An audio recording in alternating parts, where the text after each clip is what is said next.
अस्सलामुअलैकुम जी। तो last class के अंदर हमने बूट स्ट्रैप की मुकम्मल वेबसाइट बनाई थी और इस क्लास के अंदर इंशाल्लाह हम पढ़ेंगे कि हमने इसको कैसे क्रिएट किया था और इसके अंदर हमने बूट स्ट्रैप की कौन कौन सी क्लासेस यूज़ की है। सही है, बट उससे पहले मैं एक गुजारिश करूँगा कि जो नए स्टूडेंट्स हैं वो पहले जो क्लासेस हो चुके हैं वो इसे एक मरतबा लाजमी देखें ताकि इंशाल्लाह आगे चलकर हमें कोई इशू ना आए। सही है, ये मैंने कुछ सेक्शंस बनाए थे। अगर हम इसे देखें तो हमें पता चल रहा है कि ये फ़लाना सेक्शन है। क्योंकि हमने इसमें कमेंट लगाया है। सही है, कमेंट स्टार्ट और कमेंट एंड। तो इसलिए इसे हम लगाते हैं कि जब हम दोबारा अपने कोड को लिखें और दोबारा अपने कोड को पढ़ें तो हमें उसको समझने में आसानी हो कि हमने क्या किया था और जो है हमने क्या चीज़ बनाई थी। अब अगर हम देखें तो ये हमने एक मुकम्मल रिस्पॉन्सिव वेबसाइट बनाई थी लास्ट क्लास के अंदर। अगर मैं इसे छोटे स्क्रीन पर देखना चाहूँ तो ये बिल्कुल रिस्पॉन्सिव है। सही है, ये एक नेविगेशन बार है और इसके अंदर ये ड्रॉप डाउन का एक जो है हमने ऑप्शन बनाया था। अदरवाइज़ ये कुछ कार्ड्स थे और नीचे हमने एक अबाउट का और इसी तरह सर्विस का और एक कॉन्टैक्ट का और आखिर में हमने एक फूटर बनाया था। सही है, सबसे पहले हम नेविगेशन बार को देखते हैं। अगर आप देखें तो मैंने नेविगेशन बार के लिए एक टैग बनाया है NAV। सही, यानी नेव का मैंने टैग बनाया है और उसके अंदर मैंने क्लास का एट्रीब्यूट लगाकर बूट स्ट्रैप की चंद क्लासेस दी है। सही है, नेव बार और इस तरह कंटेनर फ्लूइड। तो इसमें ये नेव बार का जो हमने क्लास दिए हैं ये सिंपल एक डिक्लेरेशन है कि ये नेविगेशन बार का कंटेनर टैग है। सही है, तो इस क्लास के ज़रिए से हम बूट स्ट्रैप को बताते हैं कि ये हमारा जो है नेविगेशन बार का कंटेनर टैग है और अब हम जो है नेविगेशन बार बनाने लगे हैं। इसी के साथ अगर आगे हम देखें कंटेनर फ्लूइड, इससे पहले भी हम पढ़ चुके हैं कि ये चंद कंटेनर्स क्लासेस होती है कि जब हम कोई सेक्शन वगैरह बनाते हैं तो उसके लिए इसे हम यूज़ करते हैं। सही है, जैसे कि हमारे पास container LG, container SM, container MD, XL और 2XL, इस तरह कंटेनर फ्लूइड भी है। सही है, आफ्टर दैट ये क्लास है नेव बार, एक्सपेंड और LG। इसका क्या काम होता है, हम सिंपल इसके ज़रिए से डिफ़ाइन करते हैं कि जब हमारा स्क्रीन LG साइज़ से बढ़ जाए। सही है, ये नेव बार एक्सपेंड LG, जब हमारा स्क्रीन LG साइज़ से यानी लार्ज साइज़ से बढ़ जाए तो फिर नेविगेशन बार के अंदर जितने आइटम्स है वो शो हो जाए और जब LG से स्क्रीन हमारा छोटा हो तो फिर नेविगेशन बार के साइड में एक जो है बटन शो हो जाए, जैसे कि आपको अभी नज़र आ रहा है। सही है, क्योंकि ये LG से स्क्रीन छोटा है। तो जब हम इस बटन के ऊपर क्लिक करते हैं तो तभी हमारे पास जो नेविगेशन बार के ऑप्शन होते हैं वो आते हैं। सही है, और स्क्रीन जैसे ही लार्ज साइज़ से बढ़ेगी तो ऑटोमेटिकली जो नेविगेशन बार के आइटम्स है वो जो है शो होंगे। सही है, अगर मैं स्क्रीन को यहाँ से बड़ा करूँ तो जब ये आप देख सकते हैं कि जब स्क्रीन लार्ज साइज़ से बढ़ गई तो नेविगेशन बार के जितने आइटम्स थे वो शो हो गए। इस तरह मैं ये LG की जगह MD भी रख सकता हूँ कि जब स्क्रीन MD साइज़ से बढ़ जाए तो फिर ये आइटम शो हो जाए और जब MD से स्क्रीन छोटी हो तो फिर बटन शो हो। सही, इसके बाद एक क्लास है नेव बार लाइट।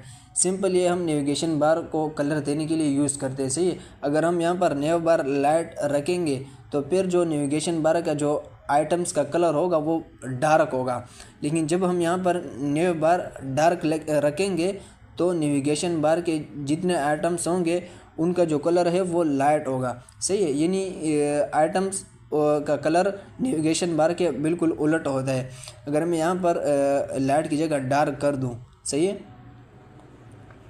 तो आप देख सकते हैं कि नेविगेशन बार के जितने भी आइटम्स थे उनका जो कलर है वो लाइट हो चुका है। सही है, ये बिल्कुल ऑपोजिट काम करता है। ये हम सिंपल नेविगेशन बार के जो आइटम्स है उसके लिए यूज़ करते हैं। अब आप देख सकते हैं कि मैंने नेव बार लाइट रखा है तो नेविगेशन बार के जितने आइटम्स है उनका कलर ब्लैक यानी डार्क हो चुका है। इसी के साथ एक और क्लास है BG डार्क। सही है, ये BG का सिंपल मतलब यानी बैकग्राउंड और लाइट एक कलर है। अगर इसकी जगह मैं डार्क लिखूँ तो आप देख सकते हैं कि नेविगेशन बार का जो बैकग्राउंड कलर है वो चेंज हो चुका है। अगर मैं यहाँ पर डेंजर लिखूँ, ये बूट स्ट्रैप के कुछ कलर्स के नाम हैं, तो आप देख सकते हैं। अगर मैं यहाँ पर सक्सेस लिखूँ तो नेविगेशन बार का जो बैकग्राउंड कलर है वो चेंज हो जाएगा। बीजी के ज़रिए से हम किसी भी टैग का जो बैकग्राउंड कलर है वो चेंज कर सकते हैं, बट बीजी के साथ हमें जो कलर चाहिए होगा हम उस कलर का नाम लिखेंगे। सही है। चंद कलर है बूटस्ट्रैप के, सक्सेस, इन्फो, इस तरह प्राइमरी, इसको हम यूज़ कर सकते हैं। सही। तो ये हमने एक नेविगेशन बार का मेन टैग बनाया था। इसके अंदर हमने एक दूसरा टैग बनाया है जिसके अंदर हमने क्लास दी है कंटेनर फ्लूइड। सही है। हमने एक नेविगेशन बार का मेन टैग बनाया है, उसके अंदर दूसरा एक टैग बनाया है डेव का, और इसके अंदर हमने क्लास दी है कंटेनर फ्लूइड।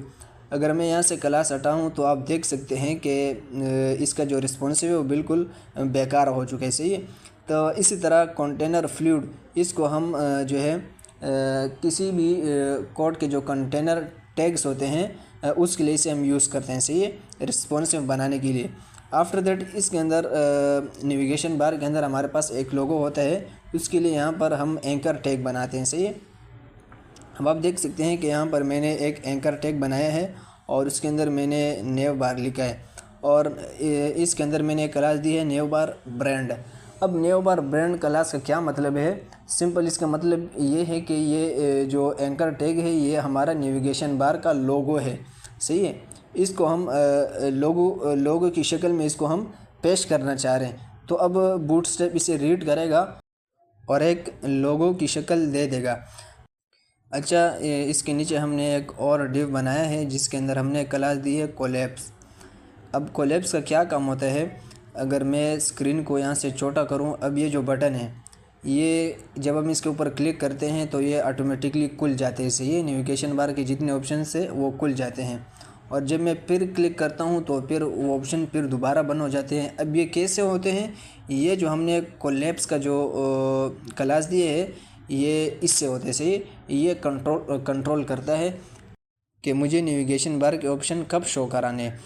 अब मैंने इस क्लास को उड़ाया तो आप देख सकते हैं कि ये ऑटोमेटिकली जो क्लासेस है वो शो हो रही है। हमने किसी बटन पर क्लिक नहीं किया, बल्कि जैसे ही हमने वेबसाइट को खोला तो ये ऐसे अजीब तरीके से ऑप्शन शो हो रही है। सही है। अगर मैं यहाँ पर इस क्लास को दोबारा लगाऊँ, सही है, कोलैप्स के क्लास को मैंने यहाँ दोबारा लगाया और अगर पेज को रिलोड करूँ तो आप देख सकते हैं कि हमारे पास नेविगेशन बार एक प्रॉपर तरीके से आ चुका है। अच्छा, इसके बाद हमने एक क्लास लगाई है नेव बार कोलैप्स। इसका क्या काम होता है? अगर मैं इसे यहाँ से रिमूव करूँ और अब मैं इस बटन के ऊपर क्लिक करूँ तो आप देख सकते हैं कि नेविगेशन बार अजीब तरीके से शो हो रहा है। सही है, छोटे स्क्रीन के ऊपर। तो ये सिंपल इस नेविगेशन बार को कंट्रोल करता है। सही है कि जब बटन के ऊपर क्लिक हो तो बटन साइड पर आ जाए और नेविगेशन बार के जो ऑप्शन है वो शो हो जाए। सही है। अब अगर इस डिव के अंदर हम देखें तो हमने एक यूएल का टैग बनाया है जो सिंपल हम नेविगेशन बार बनाने के लिए यूज़ करते हैं, और इसके अंदर हमने एक क्लास दी है नेव बार नेव। सही है। जिसके ज़रिए से हम जो है बूट स्ट्रैप को बताते हैं कि ये हमारा जो नेविगेशन बार है उनके लिंक्स बन रहे हैं। सही है। यानी जो नेविगेशन बार के लिंक्स हैं उनका कंटेनर टैग है। और इस तरह मैंने यहाँ पर एक क्लास लगाई है ME ऑटो। सही है, यानी मार्जिन एंड ऑटो। इसका मतलब है कि एंड से मार्जिन दो ऑटोमेटिक। अब ये एंड से मार्जिन दे देगा ऑटोमेटिक, ये जितना रखता है। सही है। और इसके बाद हमने इसे एक क्लास दी है MB2 यानी मार्जिन बॉटम। अब ये UL टैग को नीचे से 2 मार्जिन दे देगा। अब 2 का मतलब क्या है? जैसे हम पढ़ चुके हैं कि जैसे हमारे पास H1 H2 इस तरह हमने बूट स्ट्रैप का एक क्लास पढ़ा है डिस्प्ले 1 डिस्प्ले 2। ये कुछ स्टैंडर्ड साइजेज़ है। सही है, जिसे हम देते हैं। तो इसके ज़रिए से हम जो है डिफ़ाइन करते हैं कि नीचे से कितना जो है इसे मार्जिन देना है। इसी के साथ अगर मैं आगे देखूँ, मैंने यहाँ पर एक क्लास दी है MB लार्ज और 0। यहाँ पर मैंने MB लार्ज 3 किया, तो इसका क्या मतलब है कि स्क्रीन जब लार्ज साइज से बढ़ जाए तो फिर इसको मार्जिन बॉटम इतना मिले। सही है, यानी 5। और जब स्क्रीन लार्ज साइज़ से छोटा हो तो इसको जो हमने MB2 दिया है ये मार्जिन मिले। सही है, सिंपल। इससे हम किसी भी डिव को रिस्पॉन्सिव बनाते हैं। यानी LG, या मैंने पहले भी बताया है कि आप किसी भी डिव को रिस्पॉन्सिव बना सकते हैं ये इस क्लास के ज़रिए से कि हम पहले बूटस्ट्रैप के क्लास का नाम लिखते हैं और फिर हाइफन डालकर LG SM MD XL ये लिखकर उस डिव को रिस्पॉन्सिव बनाते हैं। सही है, तो यहाँ पर हमने इस डिव को रिस्पॉन्सिव बनाया कि नीचे से मार्जिन बॉटम 2 कर दो, लेकिन जैसे स्क्रीन बढ़ जाए तो यानी लार्ज से जैसे स्क्रीन बढ़ जाए तो उसका जो मार्जिन बॉटम है वो 0 कर दो। इसी तरह अगर मैं चाहता हूँ कि स्क्रीन मीडियम साइज़ से बढ़ जाए तो फिर बॉटम से जो मार्जिन है वो 0 हो जाए, तो इसके लिए मैं क्या कर सकता हूँ, मैं सिंपल यहाँ पर MB MD 0। अब इसका मतलब ये है कि जब स्क्रीन MD साइज़ से बढ़ जाएगी यानी मीडियम साइज़ से बढ़ेगी तो मार्जिन जो बॉटम है वो 0 हो जाएगा। और अदरवाइज़ इसके अलावा जितनी भी स्क्रीन होंगे यानी मीडियम साइज़ से जो नीचे स्क्रीन होंगे उसके ऊपर मार्जिन बॉटम 2 होगा। सही है, ये कुछ ब्रेक पॉइंट्स होते हैं जिसके बारे में ऑलरेडी हम एक क्लास ले चुके हैं। सही है, आप इसको यूज़ करें, इसकी प्रैक्टिस करें तो आपको अंदाज़ा हो जाएगा कि हम एक डिव को कैसे रिस्पॉन्सिव बना सकते हैं मल्टीपल स्क्रीन के मुताबिक। सही है, इसके बाद हम जिस तरह UL टैग के अंदर कुछ LI के टैग्स बनाते हैं, बिल्कुल हमने LI के टैग बनाए हैं और उसके अंदर हमने एक क्लास दी है। सही है, नेव आइटम। इसका भी सिंपल यही मतलब है कि ये UL का जो है आइटम है। तो अब बूटस्ट्रैप इसे रीड करेगा कि ये UL का एक आइटम है और इसको रिस्पॉन्सिव बना देगा। सही है, इसी तरह नीचे हमने LI के अंदर एक एंकर टैग बनाया है और उसको हमने क्लास दी है नेव लिंक का।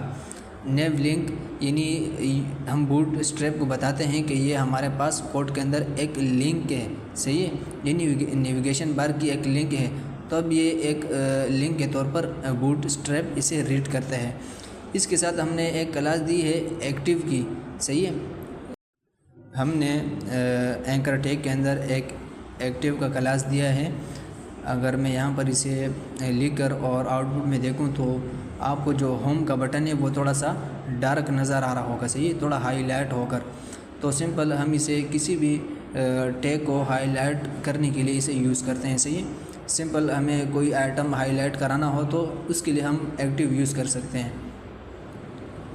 अगर मैं यहाँ पर लिंक के टैग में एक्टिव लगा दूँ तो आप देख सकते हैं कि जो लिंक का आइटम है ये थोड़ा हाईलाइट हो चुका है।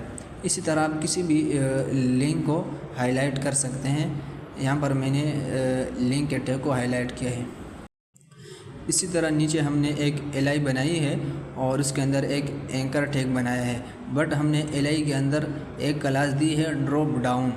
इसका क्या मतलब है, अगर मैं आउटपुट में देखूं और इस क्लास को हटाऊं तो आप देख सकते हैं कि मैं ड्रॉप डाउन के ऊपर क्लिक कर रहा हूँ, जो सिंपल एक आइटम है नेविगेशन बार का, तो ये जो ऑप्शन है वो बिल्कुल बेकार शो करा रहा है। लेकिन जैसे ही मैं ड्रॉप डाउन का इसे क्लास देता हूँ और मैं ड्रॉप डाउन आइटम के ऊपर क्लिक करता हूँ तो नीचे ऑप्शन अब जो है शो हो रहे हैं। सही है, इसी तरह मैंने यहाँ पर एक एंकर टैग बनाया है और इसके अंदर मैंने एक क्लास के एट्रीब्यूट बनाया है। इसी तरह चंद और एट्रीब्यूट है। सही है, ID का और रोल का, डेटाबेस टॉगल, इस तरह एरिया एक्सपेंडेड, इसे हम ड्रॉप डाउन बनाने के लिए यूज़ करते हैं।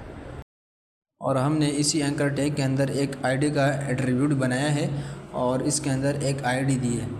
फिर सेम यही ID हमने नीचे UL के टैग के अंदर एरिया लेबल्ड बाय एट्रीब्यूट के अंदर दी है। इसका मतलब क्या हुआ, सिंपल इसका मतलब ये हुआ कि जब भी कोई ड्रॉप डाउन जो आपको ऊपर नज़र आ रहा है, सही है, इस एंकर टैग के ऊपर जो भी क्लिक करेगा तो ये इस UL के लिस्ट को टारगेट करेगा। सही है, जब भी कोई ड्रॉप डाउन के ऊपर क्लिक करेगा तो UL का जो ये लिस्ट है ये खुल जाएगा। इस तरह UL के अंदर हमने एक ड्रॉप डाउन मेन्यू का एक क्लास दी है। अगर मैं यहाँ से इसे रिमूव कर दूँ तो आप आउटपुट में देख सकते हैं कि जो ड्रॉप डाउन के ऑप्शन है वो कुछ इस तरह शो हो रहे हैं। सही है, तो इस क्लास के नाम से ही पता चल रहा है कि ये ड्रॉप डाउन का जो मेन्यू है वो है। सही है, अब अगर मैं इसे ड्रॉप डाउन मेन्यू क्लास दूं तो ये बिल्कुल सेट हो जाएगा। इसके अलावा नीचे हमने हर आइटम के अंदर यानी जो LI का टैग बनाया है UL के अंदर, इसके अंदर हमने एक क्लास दी है ड्रॉप डाउन आइटम, जो यही बतलाता है कि ये ड्रॉप डाउन का आइटम है और जब भी ड्रॉप डाउन को टारगेट किया जाए तो इसके ये आइटम जो ये शो हो जाए। अच्छा, यहाँ नीचे हमने LI के अंदर एक HR का टैग बनाया है और उसके अंदर हमने एक क्लास दी है ड्रॉप डाउन डिवाइडर। इसका क्या मतलब है, अगर मैं आउटपुट में देखूँ, सही है, तो मैं इसके ऊपर क्लिक करूँ तो आप देख सकते हैं कि अनदर एक्शन के नीचे एक लाइन आ चुकी है और इसने ऊपर और नीचे ऑप्शन को जो है डिवाइड किया है। सही है, जब हम किसी भी ऑप्शन को डिवाइड करते हैं, सही यानी दो पार्ट्स बनाते हैं, तो इसके लिए हम ड्रॉप डाउन डिवाइडर का क्लास यूज़ कर सकते हैं। ये नेविगेशन बार की कुछ मेन क्लासेस थी जिन्हें हम इंतहाई डिटेल के साथ देख चुके हैं। इंशाल्लाह अब हम नेक्स्ट क्लास से सेक्शन के जो क्लासेस होती है और आमतौर पर जिसे हम यूज़ करते हैं उसके बारे में देखेंगे।